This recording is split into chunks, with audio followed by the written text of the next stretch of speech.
Guys welcome to my channel learn with Sagar. ఈరోజు మనం పైథాన్‌లో fundamentals start చేయబోతున్నాం అనమాట. అండ్ దాంతో పాటు మనం ఆన్‌లైన్‌లో మనం రాసిన కోడ్‌ని సేవ్ చేసుకొని అది మనకి ఎప్పుడు కావాలంటే అప్పుడు యూజ్ చేసుకోవచ్చు అనమాట. అది ఎలాగా చేయొచ్చు చూద్దాం. మీ ఒక ల్యాప్‌టాప్‌లో అయినా ఏ సిస్టమ్‌లో వెబ్ బ్రౌజర్ ఓపెన్ చేసుకొని దాంట్లో మీరు గూగుల్ కొలాబ్ అని సెర్చ్ చేయాలనమాట. గూగుల్ కొలాబ్ అని సెర్చ్ చేస్తే స్టార్టింగ్ వచ్చిన వెబ్‌సైట్ ఓపెన్ చేస్తారు.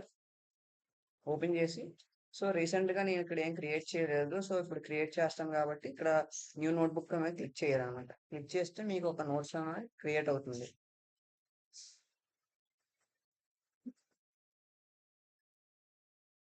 క్రియేట్ అయిపోయింది. ఒకసారి ఇది మనం ఎగ్జిక్యూట్ చేద్దాం. ఎలా రన్ అవుద్దో లేదో చూద్దాం. Print subscribe to my channel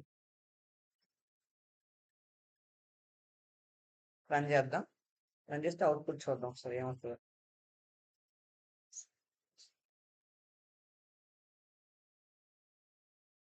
ఏమొచ్చింది?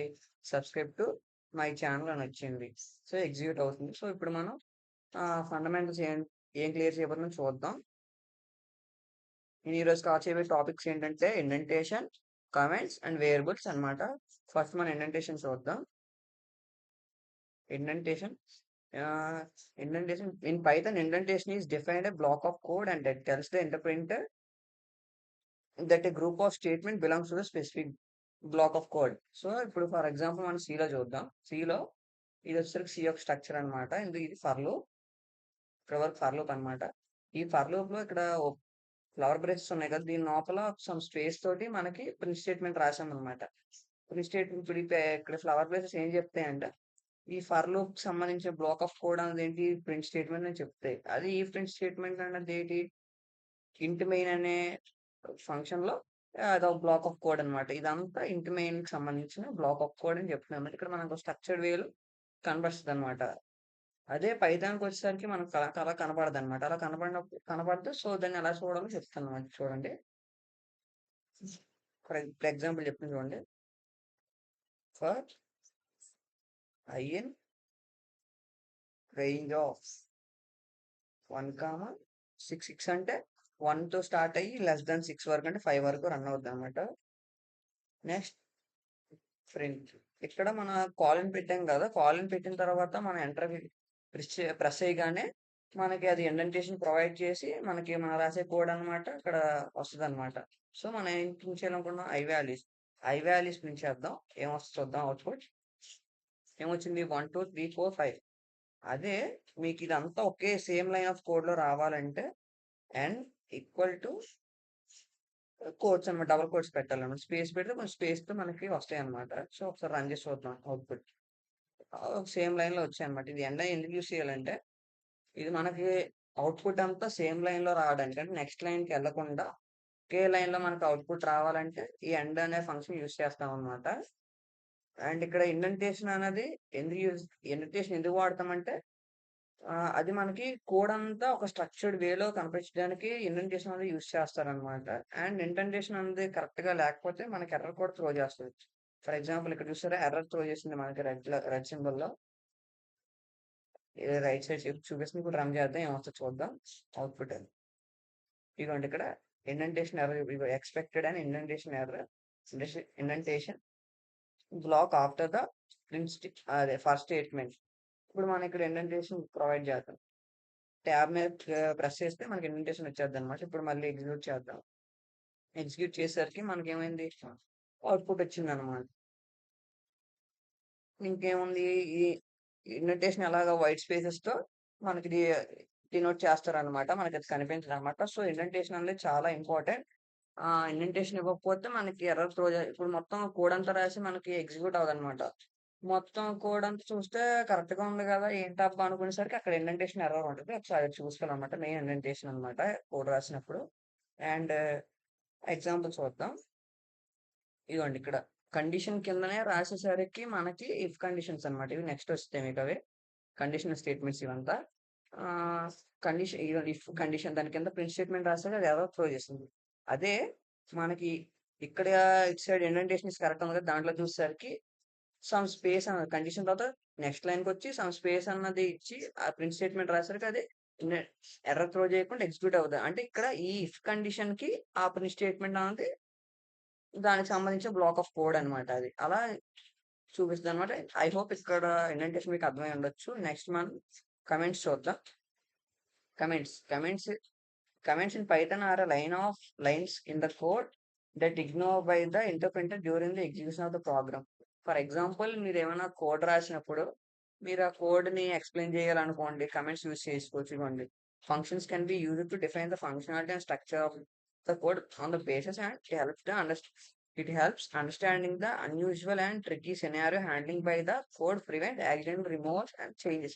ఫర్ ఎగ్జాంపుల్ మీరు రాసిన కోడ్ అంతా తప్పు అనుకోండి, మీకు దాన్ని చేంజ్ చేసి అంత ఓపిక లేదు, సో న్యూ కోడ్ రాద్దాం అనుకోండి, అది మొత్తం డిలీట్ చేసే బదులు దాన్ని కమెంట్స్ లో పెట్టారు అనుకోండి, అది ఎగ్జిక్యూట్ అవ్వదు అనమాట. అది నేను ఒకసారి ఆన్లైన్ కంపైలర్ యూస్ చేసి చూపిస్తాను. ఇక్కడ కొంచెం చూపించచ్చు మీకు ఎగ్జాక్ట్ గా. ఆన్లైన్ కంపైలర్ యూస్ చేస్తాను, Python compiler, Python online compiler. ఏంటిది ఓపెన్ అవ్వట్లేదు, ఒకసారి ఓపెన్ అయింది.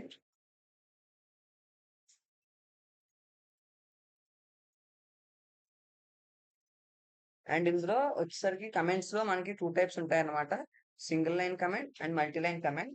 సింగిల్ లైన్ కమెంట్ అన్నది ఏది హ్యాష్ ట్యాగ్ సింబల్ తో డినోట్ చేస్తాం అనమాట. అదే మనం మల్టీ లైన్ కమెంట్ అనేది ఇవ్వండి ట్రిపుల్ సింగిల్ కోట్స్ అయినా లేదంటే ట్రిపుల్ డబుల్ కోట్స్ తోనైనా మనం డినోట్ చేస్తాం అనమాట. ఇది ఓపెన్ అవ్వట్లేదే. ఇవ్వండి ఓపెన్ అయింది. సో ఇప్పుడు మనం ఈ ప్రింట్ స్టేట్మెంట్ మనకి ఎగ్జిక్యూట్ అవ్వకూడదు అనమాట. సో దీనికి సింగిల్ లైన్ కమెంట్ ఎలా పెట్టాలి, ఈ ప్రింట్ స్టేట్మెంట్ ముందు హ్యాష్ ట్యాగ్ సింబల్ పెట్టాలన్నమాట. సింబల్ పెడితే కమెంట్ అయిపోయింది. నెక్స్ట్ మనం ఏం రాద్దాం, ప్రింట్ చూద్దాం. ఇప్పుడు single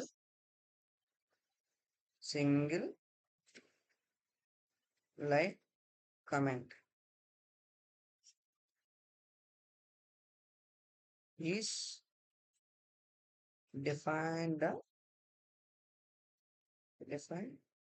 by hashtag.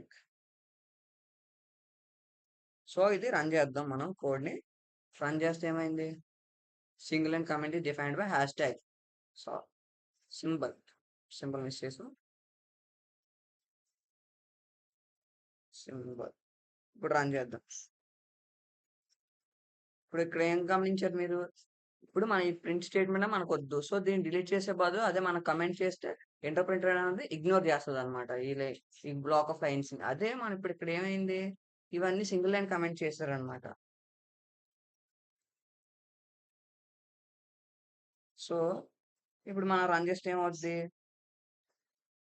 Error throw చేస్తుంది. ఎందుకంటే ఇది ప్రింట్ స్టేట్మెంట్ లో రాయకుండా డైరెక్ట్ రాసే ఎర్రర్ త్రో చేస్తుంది. అదే ఇప్పుడు దీన్ని మనం multi line comment single line comment చేసుకోవచ్చు, బట్ అది పద్దాకా చేస్తే చిరాకు ఉంటుంది. అదే మల్టీ లైన్ కమెంట్ ఎలా చేసుకోవచ్చు, మనం ట్రిపుల్ కోట్స్ పెట్టాలన్నమాట. స్టార్టింగ్ లో triple quotes and ending triple quotes పెట్టేసరికి ఇది మల్టీ లైన్ కమెంట్ అయిపోద్ది అనమాట. ఇక్కడ మల్టీ లైన్ కమెంట్ చేసామని ఎలా చెప్తాం, నెక్స్ట్ లైన్ లోకి వెళ్ళి సింగిల్ లైన్ కమెంట్ పెట్టి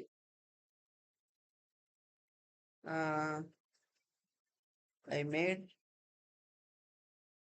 the above lines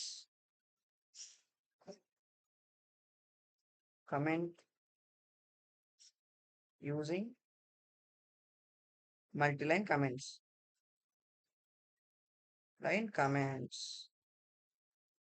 సో ఇక్కడ మనం ఎక్స్ప్లెయిన్ చేస్తాం అనమాట. I made the above lines comment using the multi-line comments.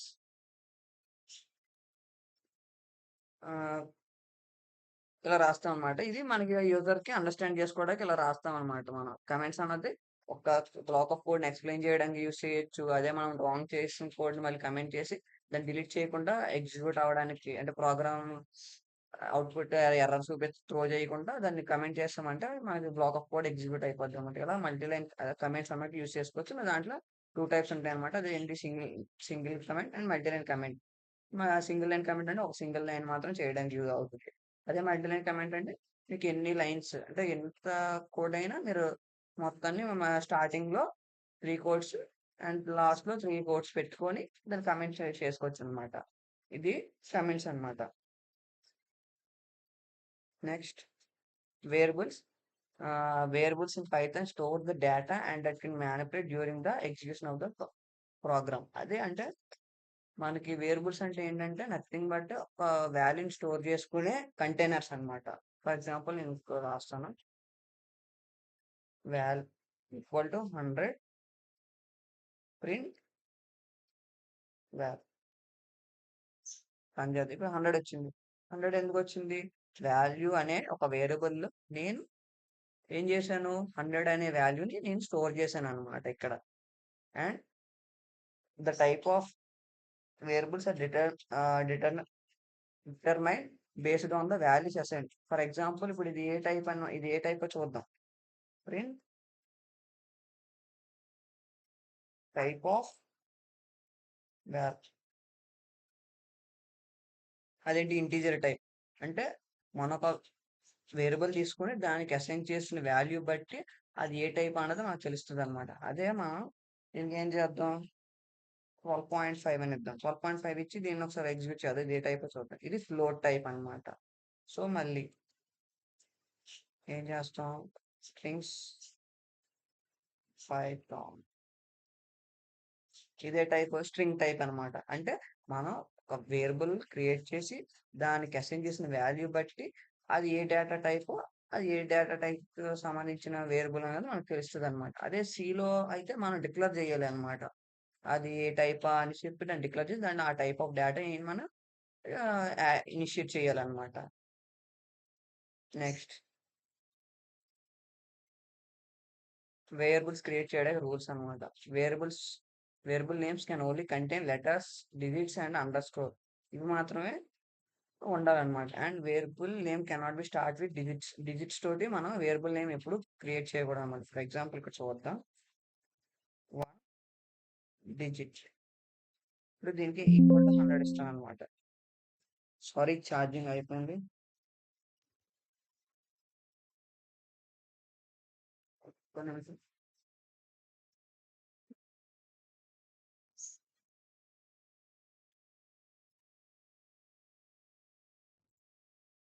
Okay.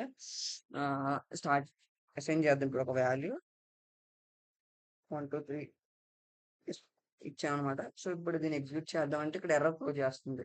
అదే మనం అండర్ స్కోర్ యూస్ చేసామంటే ఎర్రర్ త్రో చేయదనమాట. ఎందుకు? వేరియబుల్ డిక్లేర్ చేస్తే దాంట్లో ఉండాల్సినవి లెటర్స్ ఉండాలి, డిజిట్స్ ఉండాలి, అండర్ స్కోర్ ఉండాలి. కానీ డి ఒక వేరియబుల్ మనం అసైన్ చేసినప్పుడు దానికి ముందున డిజిట్స్ అనేవి ఎప్పుడూ ఉండకూడదు.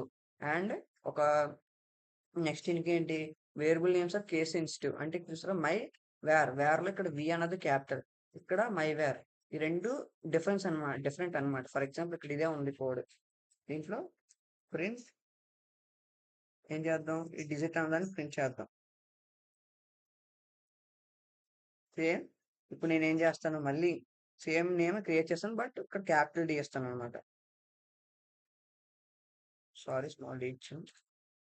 Capital D.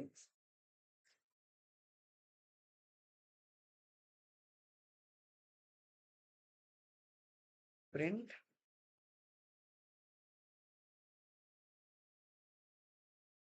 ఇప్పుడు ఫర్ ఎగ్జాంపుల్ ఇక్కడ చూడొచ్చు మీరు. ఈ 2 వేరియబుల్స్‌కి నేమ్ ఒకటే.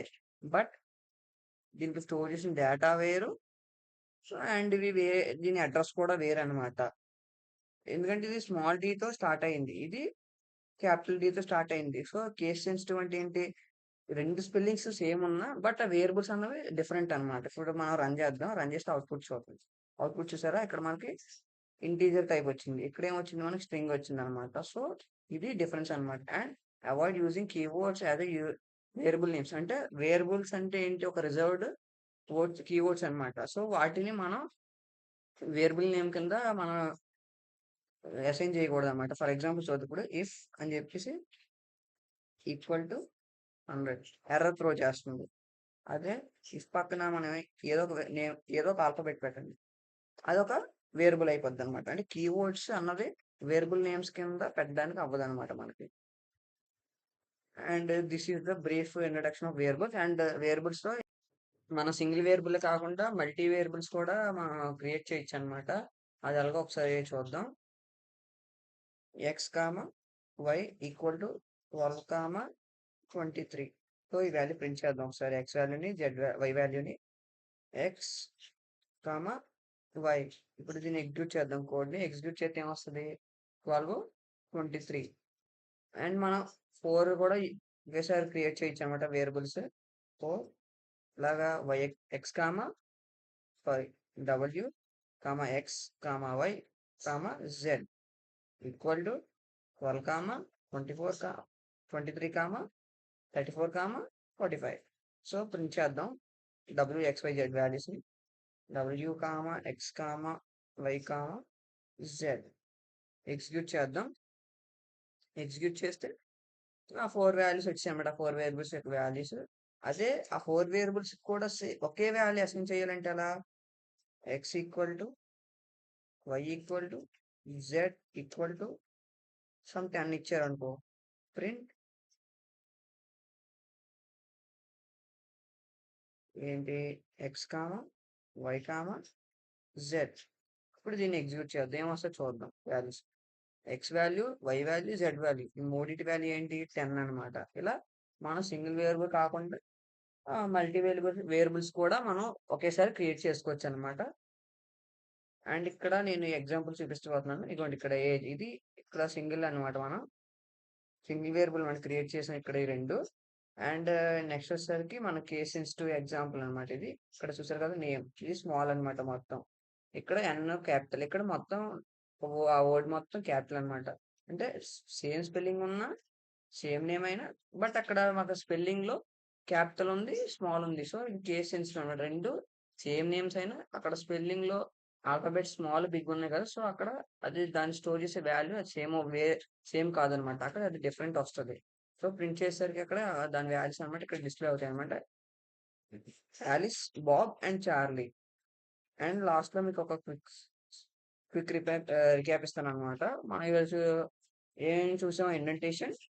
మనం ఈరోజు ఏం చూసాం? ఇండెంటేషన్, కమెంట్స్, వేరియబుల్స్ అనమాట. ఇండెంటేషన్ దేనికి యూజ్ అవుతుంది? బ్లాక్ ఆఫ్ కోడ్ అని ఒక స్ట్రక్చర్ ఫార్మేట్ లో రాసి అది చూపించడానికి మనకు యూజ్ అవుతుంది అనమాట. అండ్ ఇండెంటేషన్ మనం కరెక్ట్గా రాకపోతే అది ఎర్రర్ త్రో చేస్తుంది. నెక్స్ట్ ఒక బ్లాక్ ఆఫ్ కోడ్లో ఏమైనా ఎర్రర్స్ ఉన్నాయనుకో, దాన్ని మనం డిలీట్ చేయకుండా దాన్ని కమెంట్స్ యూజ్ చేసి మనం దాన్ని ఇంటర్ప్రింటర్ రీడ్ చేసినప్పుడు ఇగ్నోర్ చేయొచ్చు. అందులో ఏమున్నాయి? మన types single line and multi line comments ఉన్నాయన్నమాట. ఇంకా వేరియబుల్స్ అన్నది ఒక వాల్యూ స్టోర్ చేసే కంటైనర్స్ అనమాట. మనం ఒకేసారి 4 వేరియబుల్స్ అయినా క్రియేట్ చేసి వాటి వాల్యూస్ అని అసైన్ చేయొచ్చు, లేదా సింగిల్ వేరియబుల్ ని అసైన్ చేయొచ్చు అనమాట. And this is the whole introduction of this today topic guys. I hope మీకు ఇక్కడ వరకు అర్థమై ఉండొచ్చు. అండ్ మీరు రెస్పాన్స్ అనేది నాకు కామెంట్స్ లో చెప్పండి. Thanks for watching. Please do subscribe to my channel.